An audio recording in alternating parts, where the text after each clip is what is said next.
akan dibeli 3 juta dosis. Saya pertanyakan uangnya dari mana? Semua diam. Saya kebetulan jaringan saya cukup lumayan ada, jadi saya bisa mengecek langsung. Ternyata baru hanya ngomong aja.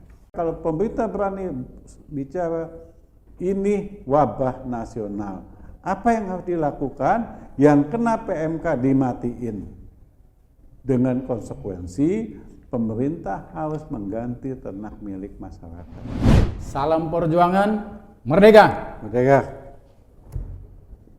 Pemirsa pengguna media sosial dimanapun berada, penyakit mulut dan kuku atau PMK yang menyerang hewan ternak saat ini terus meluas. Berdasarkan data Kementerian Pertanian, belasan provinsi di Indonesia terpapar PMK seperti Aceh, Jawa Timur, Bangka Belitung, Banten, Yogyakarta, Jawa Barat, Jawa Tengah, Sumatera Barat, Sumatera Selatan, Riau, Kalimantan Selatan, Kalimantan Barat, Kalimantan Tengah, Nusa Tenggara Barat, termasuk di Provinsi Lampung. PMK pertama ditemukan di Indonesia pada tanggal 17 Mei 2022. Nah, khusus di Provinsi Lampung, daerah yang terjangkit PMK tersebar di 4 kabupaten, yaitu Tulang Bawang Barat, Mesuji, dan Lampung Timur. Hewan ternak sapi di Lampung yang terkonfirmasi virus PMK saat ini ada sebanyak 113 ekor, 1 diantaranya dilaporkan mati.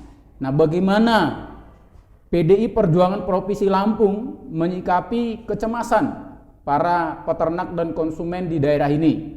Apalagi saat ini menjelang Hari Raya Idul Adha 1443 Hijriah yang perayaannya terdiri dari penyembelihan hingga pembagian daging hewan kurban.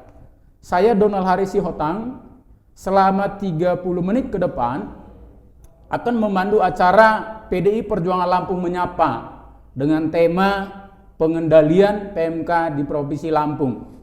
Bersama saya di studio podcast DPD PDI Perjuangan Lampung sudah hadir 2 narasumber yang luar biasa. Narasumber yang pertama yaitu Bapak Sudin, Sarjana Ekonomi, Assalamualaikum. Ketua DPD PDI Perjuangan Lampung yang juga Ketua Komisi 4 DPR RI. Apa kabarnya ini Pak Ketua? Alhamdulillah Pak Donald. Alhamdulillah, Kabarnya terima kasih baik dan sehat. Terima kasih Pak Ketua.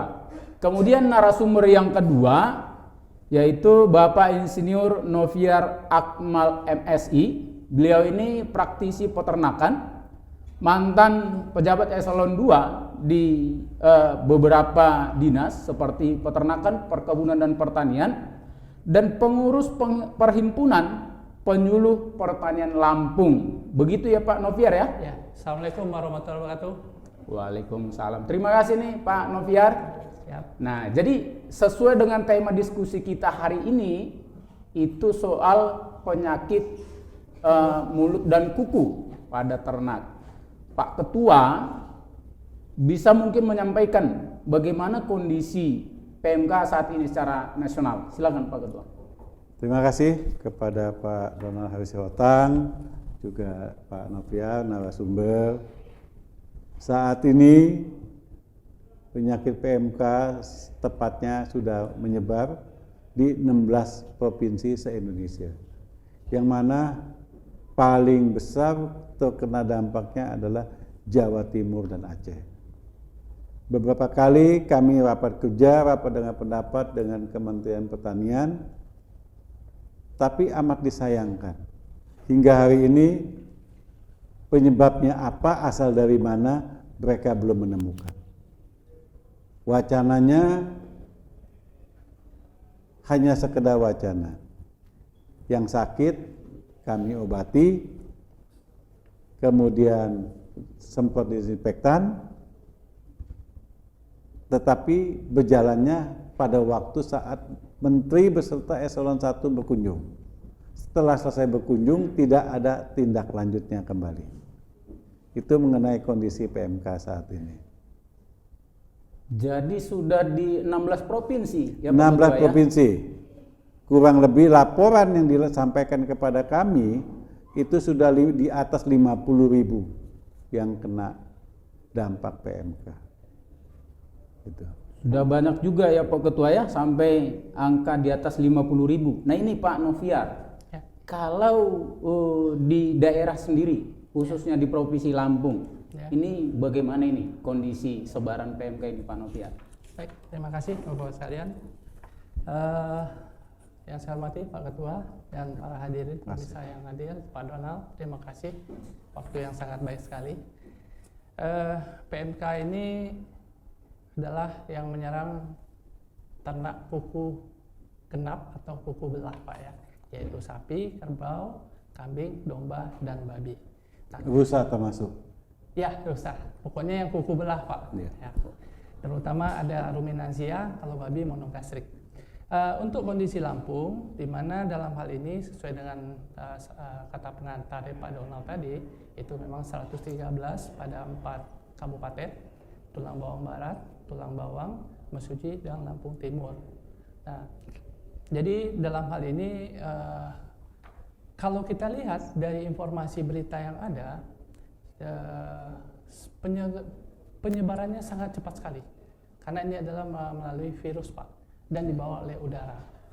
Dan kita harus segera mengantisipasi, menindaklanjuti dengan kondisi yang sangat ketat, disiplin sekali dalam pelaksanaannya ini. Karena banyak hal-hal yang menyebabkan dia akan berpindah. Ya, seperti pada manusia dengan pemegangan, kalau misalnya kita sudah memegang ternak yang sakit, terus kita berpindah tanpa mencuci tangan lagi Pak, nah ini akan berpindah ke sana. Sudah itu juga melalui ada burung, misalnya binatang peliharaan, kucing Pak ya. Sudah itu ada dengan, kalau misalnya ada alat transportasi yang kena juga virus itu, dia akan membawa. Makanya dalam hal ini kami mengharapkan tindakan yang sangat disiplin sekali dengan pengawasan yang sangat ketat di posisi lalu lintas ternak, terutama di daerah checkpoint yang kita adalah, kalau kita lihat adalah provinsi yang paling ujung dan itu daerah perlintasan Pak. Nah ini yang perlu harus kita jaga, kita betul-betul konsen, teman-teman karantina juga akan membackup posisi supaya lalu lintas ternak ini kalau sudah berpindah, wah agak susah kita menghandlenya. Bapak-bapak dan ibu-ibu sekalian, para hadirin yang hadir pada live ini, sekali lagi, kalau dulu kita COVID ya Pak Ketua, ini menyerang manusia. Sedangkan PMK hampir mirip dengan COVID, tapi menyerang ternak. Ternak. Penyebarannya hampir sama gitu Pak Noviar? Sama. Oke. Jadi mungkin kita perlu cuci tangan, jaga jarak, dan sebagainya. Kira-kira gitu Pak Donald. Dan memang langkah kita harus cepat dari virus, minimal sama, supaya kita betul-betul daerah ini yang 4 kabupaten khusus untuk Lampung Pak Ketua jangan menyebar lagi, dan 4 kabupaten yang ada itu insya Allah berarti harus segera ada pengendalian gitu ya Pak Novian ya? Harus Pak, harus. Baik. Nah ini Pak Ketua agak menarik, bahkan kemarin juga kita itu sempat tonton videonya Pak Ketua itu lagi viral itu ya, waktu rapat kerja dengan Kementan gitu yang dipimpin sama Menteri Pertanian soal mengenai PMK ini sendiri. Tadi Pak Ketua udah singgung sedikit. Ini sebenarnya dari mana datangnya gitu Pak Ketua? Jadi sebelum ada rapat kerja, begitu pembukaan masa sidang, saya langsung mengundang rapat dengan pendapat dengan eselon 1. Oke. Saya tanyakan pada waktu itu penyebabnya apa, masih dicari. Penanggulangannya bagaimana? Ya sementara dikasih obat. Langsung saya tanyakan kepada Direktur Kesmapet, Anda pejabat harus jujur. Kalau diobatin sembuh, masih membawa karier nggak?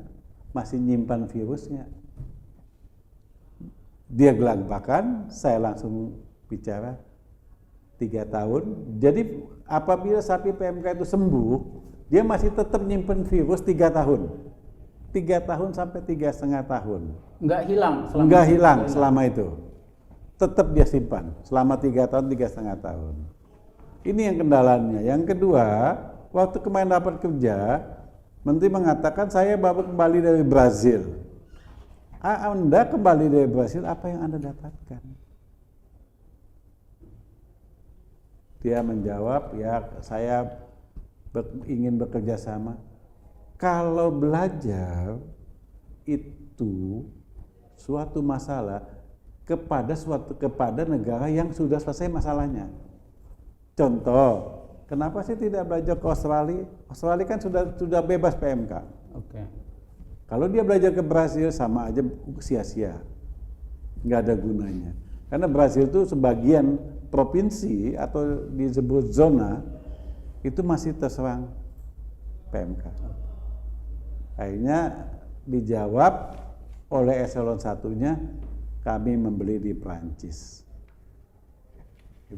Itu yang kemarin hasil diskusi saya dengan Komisi 4 dengan Kementerian Pertanian. Itu Pak Danang.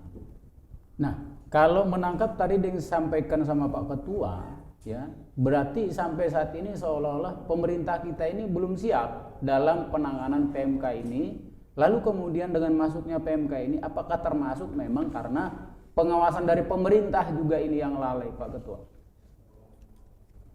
Tadi sampaikan oleh beliau, lalu lintas ternak antar kabupaten.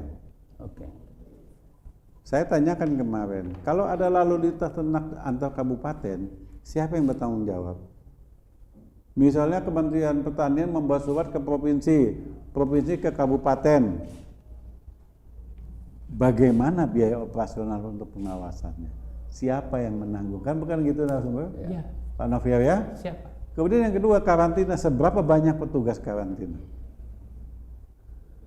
Apakah dalam mengeluarkan SKKH, surat keterangan kesehatan hewan, siapa yang akan mengecek? Tapi saya pikir pemerintah sama sekali belum siap. Saya katakan pemerintah belum siap. Pengertian pemerintah adalah CQ Kementerian Pertanian atau Dirjen Peternakan Kesehatan Hewan. Karena sampai hari ini vaksinnya belum ada. Akan dibeli 3 juta dosis. Saya pertanyakan uangnya dari mana? Semua diam. Saya kebetulan jaringan saya cukup lumayan ada, jadi saya bisa mengecek langsung. Ternyata baru hanya ngomong aja, nanti saya mau beli vaksin ya, tapi nanti duitnya belum ada. Vaksinnya belum ada, baru wacana gitu. Baru wacana. Kemudian dijanjikanlah kami minggu kedua Juni vaksinnya sudah datang. Kemudian dijanjikan lagi bulan Agustus vaksin buatan Indonesia sudah siap. Saya kebetulan banyak teman, kita punya pabrik vaksin tutup pada tahun 1990, adanya di Surabaya, di Jawa Timur. Tutup 32 tahun alat tersebut tidak digunakan. Apakah masih mungkin kita gunakan alat tersebut untuk memproduksi vaksin? Itu pertanyaannya kan? Oke. Itu tidak mungkin bisa lagi. Itu. Baik, ini Pak Noviar. Siap. Tadi cerita sedikit soal masalah checkpoint. Checkpoint ini kan berarti pengecekan gitu ya tentang alur distribusinya. Selama ini seperti apa? Apakah kita juga di Lampung ini sudah punya checkpointnya gitu Pak Noviar? Baik, terima kasih. Checkpoint kita sudah ada di daerah Provinsi Lampung ya, dari daerah perbatasan, seperti contoh di Bakahuni, segala macam. Biasanya kalau ternak pindah ke sana itu akan dicek oleh petugas checkpoint dan karantina juga, Pak. Nah, cuman permasalahannya kita harus waspada, Pak Ketua, ini pada posisi malam hari, karena terus terang aja malam hari agak riskan, di mana perpindahan ternak cukup tinggi, jadi kita harus betul-betul pengawasan ketat sekali. Itu yang untuk posisi antar kabupaten dan lokal. Yang saya pikirkan adalah perpindahan antar kabupaten, dalam hal ini satu kecamatan, misalnya contoh kita ambil di daerah yang tertular di Mesuji, itu kan ada belantik, Pak. Nah, ini yang juga bisa jaga sebagai vektor untuk proses penyebaran virus ini. Jadi terus terang saja kita harus benar-benar komitmen dan disiplin supaya penyebaran virus ini bisa kita lokalisasi. Jadi dalam hal ini Bapak-bapak, obat betul dikasih, tetapi dalam hal mengatasi penyakit sekunder saja. Tapi kalau pengalaman Pak Noviar selama ini kaitan dengan pengawasan, Ya. pengawasan apakah selama ini memang itu ketat atau longgar atau gimana Pak Noviar? Bervariasi, Pak, namanya manusiawi, Pak, ya. Gitu ya.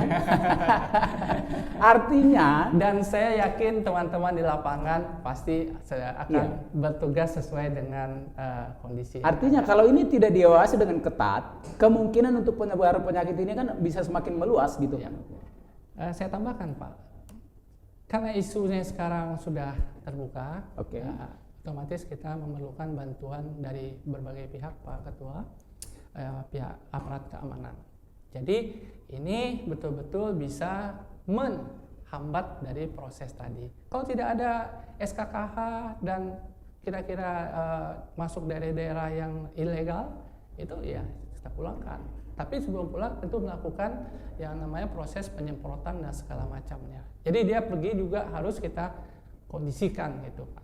Ya, artinya gini Pak Noviar, kalau melibatkan institusi yang lain, berarti ini kan satu persoalan yang serius. Seberapa serius masalah PMK ini? Itu yang saya katakan tadi, ini mirip dengan COVID, Pak. Oke. COVID manusia, PMK pada ternak. Karena begini, Pak Ketua dan para hadirin sekalian, kita konsentrasi pada sapi dan kerbau. Karena ternak yang rakyat yang banyak kan di posisi ternak sapi. Apalagi besok kita mau korban dan segala macam. Kita berusaha melakukan harapan kami supaya ini jangan melebar kepada ternak yang lain. Seperti contoh kambing dan domba. Kenapa demikian? Karena kalau sapi kita anggap dia pemeliharaannya dikandangkan. Oke. Ya, kita anggap dikandangkan. Tapi kalau kambing dan domba kan ada yang liar, Pak. Nah, ini yang kita takutkan terjadi proses penyebaran lagi. Karena namanya mereka termasuk dalam ruminansia kuku belah gitu. Oke. Jadi kesimpulannya memang harus betul-betul menjadi atensi gitu ya. Serius. Oke, serius ya.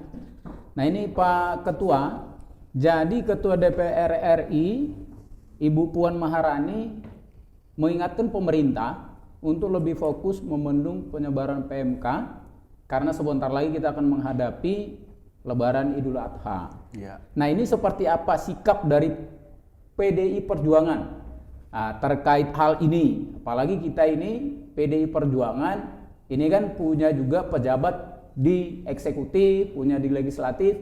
Ini seperti apa arahan ini Pak Ketua?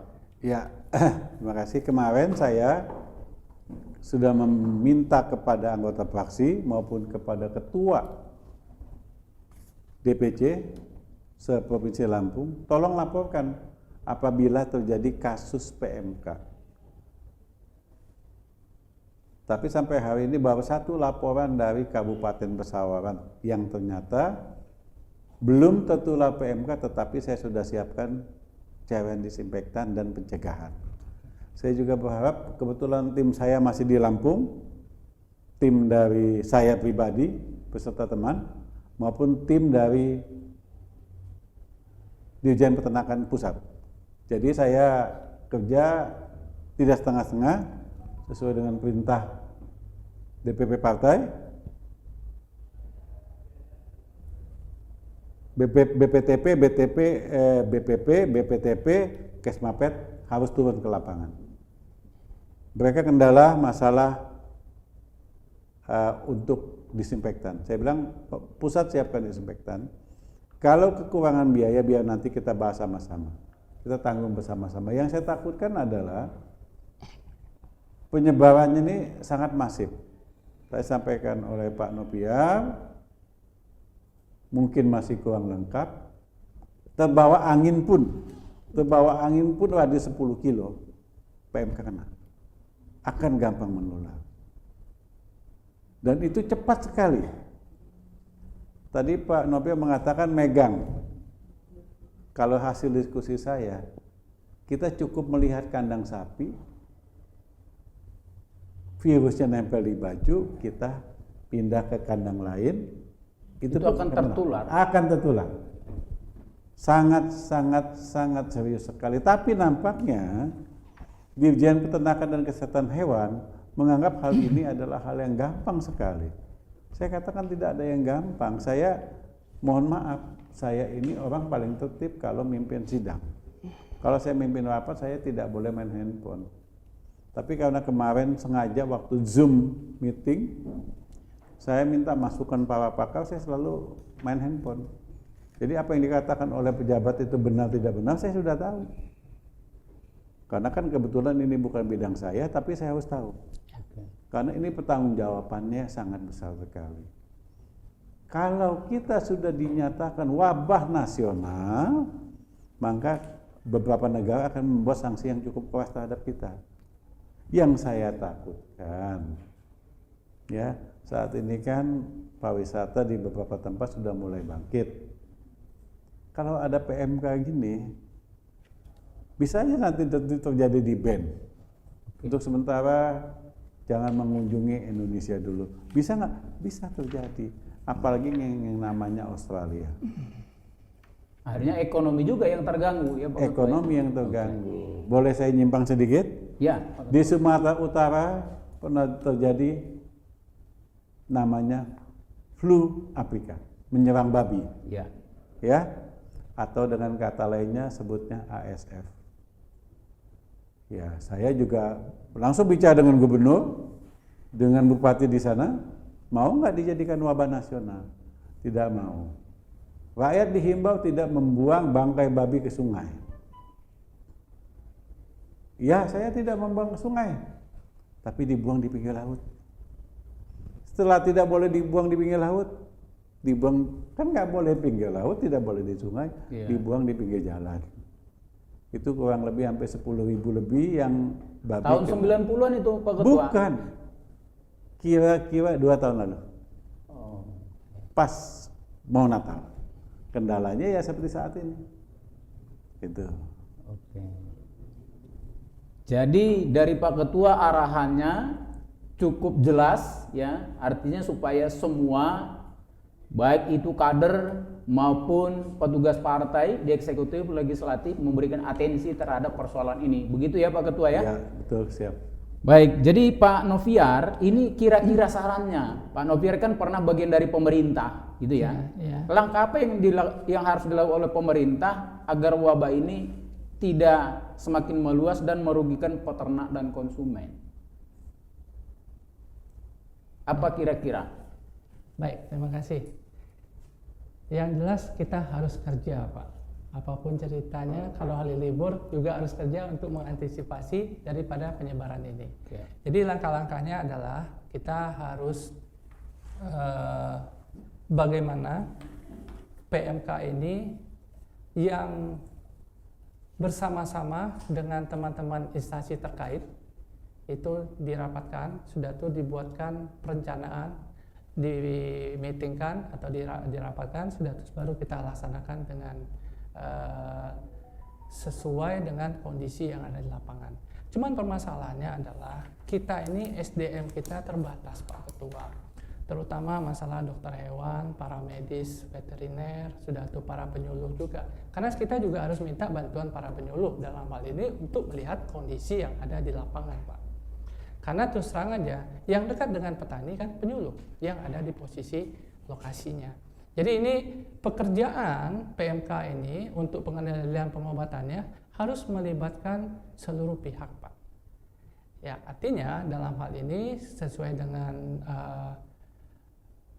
arahan sebaiknya kita buatkan satgas dan itu sudah dibentuk, Pak, Cuman pelaksanaannya kan belum efektif kalau kita lihat ya kondisinya sekarang.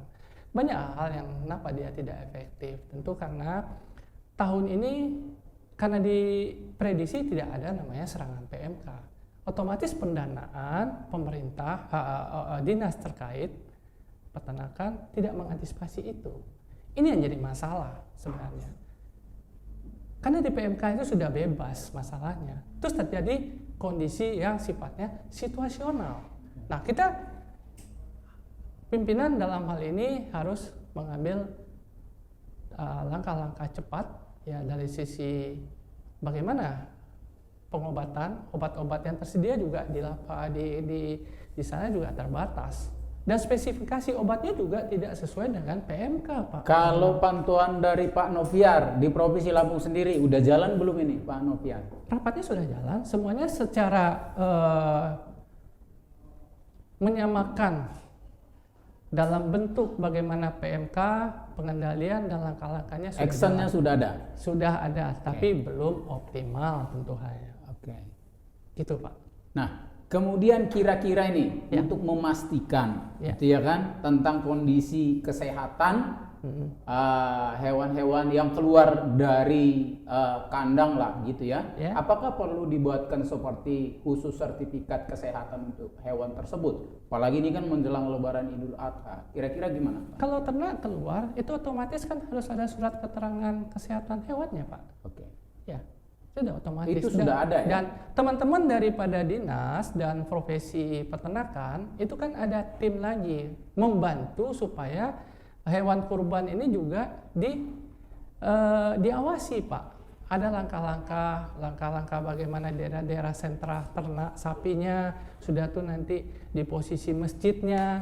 Setelah itu dipotong, dilihat lagi apakah kondisi ternak dipotong ini sakit segala macam, Pak. Sebenarnya sudah. Cuman masalah PMK ini adalah penyakit yang tidak diprediksi.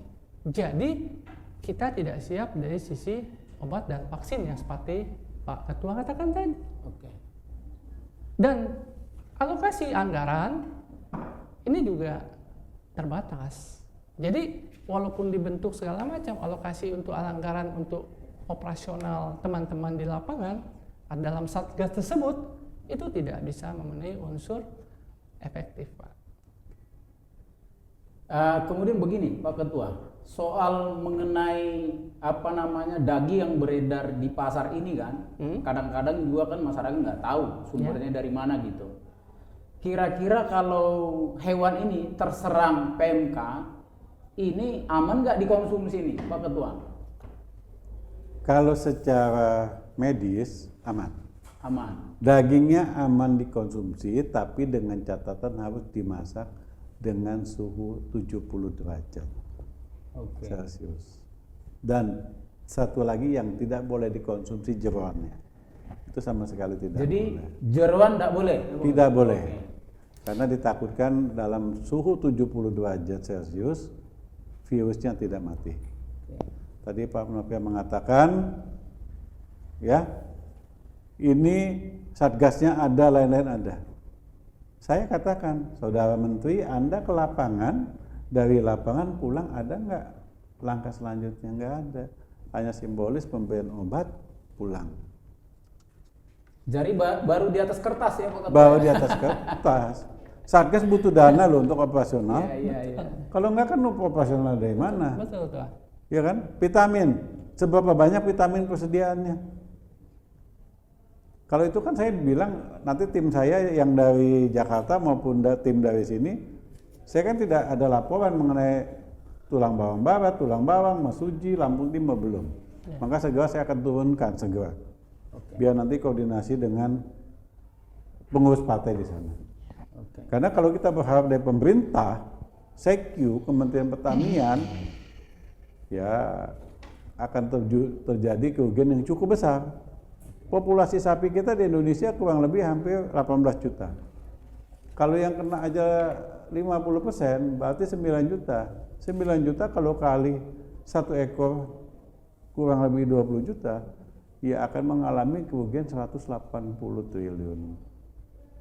Itu potensi kerugian yang sangat besar Maka sekali. saat ini saya katakan cepat ambil langkah kalau pemerintah berani bicara ini wabah nasional. Apa yang harus dilakukan? Yang kena PMK dimatiin. Dengan konsekuensi pemerintah harus mengganti ternak milik masyarakat. Itu adalah yang paling cepat. Karena PMK terjadi di sebuah negara, Inggris.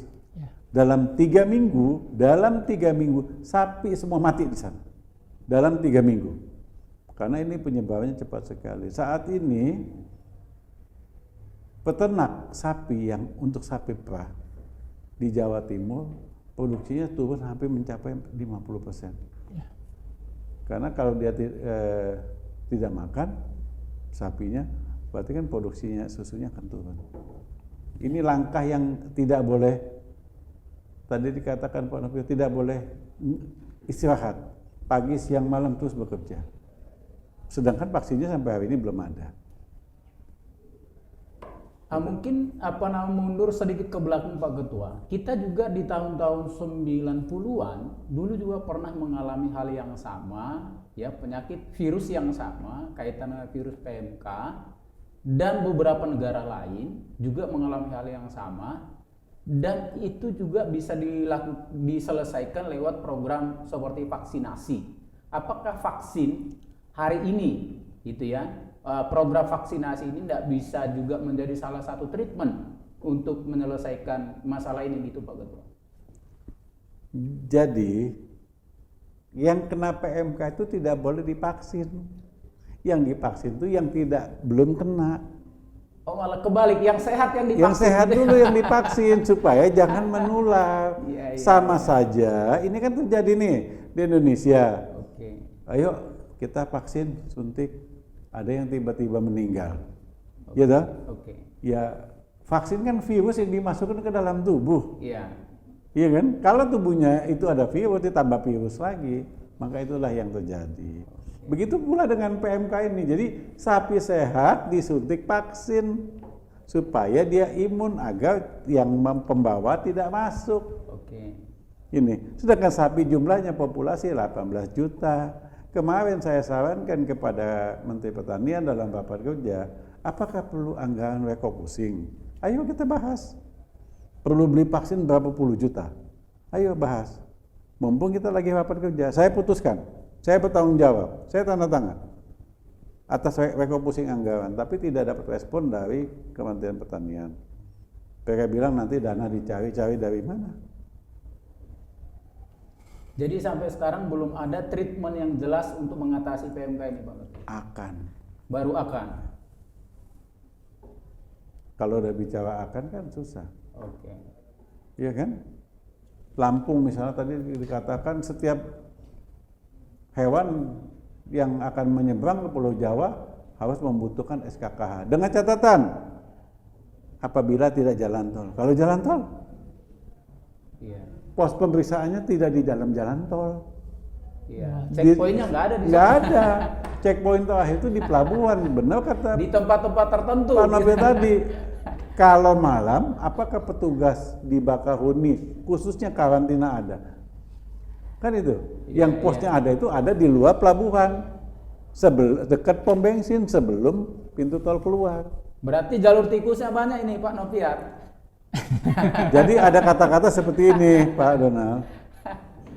Nek gelem bawa sapi nang Jakarta metu tol wae. Ora ono pemeriksaan. Aman. Nek jalan biasa ono pemeriksaan kan gitu. Iya. Baik, karena memang waktu diskusi yang menarik, tapi karena waktunya terbatas, Boleh tambah sedikit. ini Boleh. masuk ke closing statement dari Pak Noviar, sekaligus kalau ada yang mau ditambahkan, Baik. sekaligus di sini closing statement. Silakan Pak Noviar. Baik, makasih Pak Ketua dan Pak Donald. Saya melihat ini dari negatifnya PMK ini otomatis para peternak khawatir Pak. Terus terang, stres. Peternak stres, sapi juga stres, akhirnya akan sakit. Jadi kita harapkan sapi ini mempunyai imunitas yang tinggi. Kita balik sekarang, dari negatif merubah menjadi positif. Caranya bagaimana? Mungkin momentumnya yang kita lihat di sini adalah kita harus melakukan gerakan sapi sehat, Pak Ketua. Sapi sehat adalah menggiring petani yang pola usahanya tradisional dikandangkan ke arah intensif. Otomatis sapi di kandang, dia akan konsentrasi di sana, kambingnya nggak kemana-mana, hijauan makanan ternaknya dan pakan konsentratnya juga terjamin. Hijauan makanan ternak juga bisa ditanam pada lahan-lahan yang marginal. Ini saya melihat di kondisi ini. Jadi jangan kita menjadi momok, tapi kita balik ini. Posisi ini, petani kita supporting, kita berdayakan dia, insya Allah ada suatu semangat, Pak. Ini kan perlu semangat. Jangan kalau kita letoy, tambah diserang penyakit kita, hancur kita, habis kita. Kita harus optimis, semangat. Dan saya melihat di sini bahwasannya ada satu hal yang dikandangkan lagi, petani otomatis dia vaksinnya, obat-obatnya akan teratur, Pak. Kandangnya akan bersih, artinya penyebarannya juga akan terjamin. Satu hal lagi, kita minta petani supaya dia aman, ikutlah asuransi peternakan, asuransi sapi ya Pak ya. Atau asuransi peternakan. Iya, asuransi peternakan. Artinya bisa nanti ke kambing, domba dan segala macam. Jadi peternak itu mempunyai shift dalam berusaha dan memelihara ternak, otomatis ketersediaan pangan ini akan aman dan ketahanan pertahanan negara kita juga akan oke, Pak. Karena rakyat kita otomatis sambil kita membenahi PMK ini secara bertahap. Saya yakin ini akan selesai dengan seluruh lapisan dan dukungan seluruh dari kementerian, dinas provinsi, sampai kabupaten, sampai ke poskeswannya, Pak. Artinya ini betul-betul. Jadi petani kita ajak, ayo, ini ada serangan. Bagaimana caranya? Ayo semangat. Ini harus kita lakukan. Jadi proses pemberdayaannya yang harus kita dorong lagi. Petani yang tidak tahu menjadi tahu. Berikan dia informasi dalam bentuk leaflet, cerita singkat dan padat apa itu PMK. Berikan dia juga masukan atau solusinya bagaimana. Artinya para penyuluh ini harus rajin sosialisasi nih, gitu ya Pak Noviar ya? Harus dirangkul ya, apalagi sekarang kan seperti kata Pak Ketua tadi, vaksin belum ada, gitu ya kan? Nah sekarang, hal apa yang bisa dilakukan oleh para peternak ini? Sehingga mereka juga terlibat dalam rangka pencegahan supaya tidak terjadi kasus PMK itu menyerang ternak mereka. Gitu. Yang jelas, peternak kita harus tahu PMK itu apa sebenarnya. Itu aja sebenarnya. Setelah dia tahu, dia akan memprotek dan dia akan melakukan. Jangan lupa Pak, petani peternak itu adalah orang pintar. Apalagi informasi kita dapatkan dari mana semuanya. Tetapi dalam hal ini, yang dibutuhkan oleh para petani dan peternak adalah pendampingan. Dikasih tahu, oh ini begini cara. Bukan melalui teknologi harus cari, tidak. Dikasih tahu ini begini, dikasih contoh-contoh. Saya yakin ini dengan PMK ini momentum supaya kita lebih meningkat lagi populasi ternak kita. Nah, soal pendampingan tadi Pak Noviar, personil kita cukup nggak ini di Provinsi Lampung kaitan dengan penyuluh, pendampingan? Jadi jangan kita bicara pendampingan orangnya nggak ada gitu kan? Itu yang saya katakan tadi permasalahannya. Kita kekurangan SDM. Boleh Pak Ketua ada paham? Boleh saya jawab? Siap, lanjut Pak Ketua. Persoalannya pemerintah itu cuma wacana. Kementerian Pertanian wacana saya menjadi anggota Komisi 4 12 tahun sampai 13 tahun. Satu desa satu penyuluh. Ya. Ada dari yang, tahun berapa itu Pak Ketua? Ya, tahun 2009 saya sudah jadi anggota Komisi 4. Itu udah dijanjikan? Janjikan.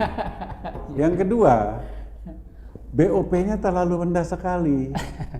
Jadi, bagaimana mereka akan mengunjungi desa-desa yang akan disuluh? BOP-nya hanya 400.000 satu bulan. Sementara kendaraan kadang pakai kendaraan pribadi, tidak ada kendaraan dinas. tidak ada sepeda motor. Iya. Kalau di Pulau Jawa agak lebih gampang, kalau di Lampung atau misalnya di Kalimantan, di Papua itu lebih sulit lagi. Dan penyuluh itu makin lama makin berkurang karena pensiun dan tidak ada penambahan. Dan ini selalu dibahas masalah penyuluh. Sampai saya itu 2012 kalau nggak salah waktu itu Menpannya Pak Mangindaan, saya Komisi 4 beserta Kementerian Dalam Negeri, Kementerian Keuangan sudah sepakat. Tapi hanya sepakat toh, penambahannya sampai hari ini tidak ada. Itu loh. Tadi nggak katakan, oke lah. Saya juga berharap pada kadar saya nih, seluruh kabupaten nih, provinsi, kabupaten, kecamatan, desa, ayo turun. Berikan. Yang pertama apa? Yang paling penting kandangnya bersih dulu. Iya. Semprot disinfektan. Maka saya bilang untuk Lampung saya minta prioritas sebelum menjadi wabah saya minta disinfektan. Itu Pak. Baik, terima kasih Pak Ketua. Kita karena sampai sudah di penghujung. Nah ini closing statement ini dari Pak Ketua. Baik kepada pemerintah, kepada masyarakat kita, khususnya para peternak, apa yang kira-kira yang perlu harus dilakukan kaitan dengan merebaknya hari ini virus PMK khususnya di Provinsi Lampung, Pak Ketua. Silakan Pak. Jadi begini, dalam beberapa kali kami rapat dengan Kementerian Pertanian, mereka mengatakan seolah-olah kita harus memberi masyarakat tenang, peternak tenang, bukan masalah tenang, tetapi solusi yang terbaik. Ya kan, betul peternak tidak boleh panik, tetapi kalau tidak panik, tapi diam saja, kan tetap berjalan ini virus. Ya. Yang kedua, pemerintah segera ambil langkah awal, perbanyak disinfektan untuk sementara sebelum yang lain kena. Jadi kandang-kandang yang belum kena ini ya kita disinfektan. Bahkan saya bilang ya nanti saya siapkan hand sprayer untuk disinfektannya. Bahkan langsung dikirimkan dari Jakarta, stoknya sudah ada di gudang. Kami titipkan di gudang brigadenya Provinsi Lampung. Jadi mungkin nanti kalau Pak Donald Harisyotang ke Lampung Selatan, lihat Mbak Lesti ke Lampung Selatan, lihat, oh ini belum kena, butuh disinfektan sama hand sprayer ya akan kami siapkan. Karena itu kan bantuan pemerintah untuk masyarakat. Itu. Jadi tidak perlu panik, tapi juga tidak perlu diam saja. Itu closing statement saya. Baik, terima kasih. Baik pemirsa pengguna media sosial dimanapun berada, demikian tadi diskusi kami, diskusi yang menarik dengan dua narasumber yang luar biasa, Ketua DPD PDI Perjuangan Lampung, Bapak Sudin, Sarjana Ekonomi, dan juga Bapak Insinyur Noviar Akmal MSI. Mudah-mudahan diskusi kita hari ini memberikan ilmu dan wawasan bagi kita semua sehingga kita paham bahaya dari virus PMK ini sendiri dan kita juga paham bagaimana pencegahannya. Saya Donald Haris Sihotang pamit undur diri. Kita ketemu lagi di podcast berikutnya PDI Perjuangan Lampung menyapa dengan tema-tema yang menarik seiring dengan perkembangan informasi yang terjadi di Provinsi Lampung. Merdeka! Merdeka!